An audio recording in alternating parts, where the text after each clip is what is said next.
Dharmapuri Morappur railway திட்டம்.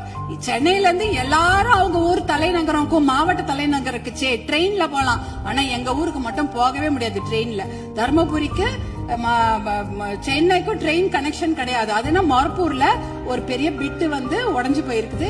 அதுக்காக பாட்டாளி மக்கள் கட்சி நாடாளுமன்ற உறுப்பினர்கள் 2004 இருந்து போராட்டம் பண்ணி 2019 அந்த திட்டத்துக்கு அனுமதி வாங்கி ஃபண்டும் வாங்கி கொடுத்துட்டாங்க.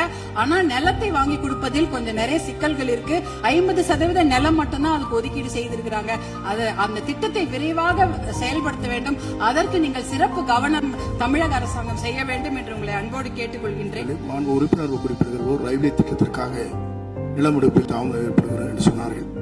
அதற்காக தனி தாசில்தாரை விரைவாக நியமிக்கிறோம். விரைந்து அந்த பணிகள் நிறைவேற்றப்படும்.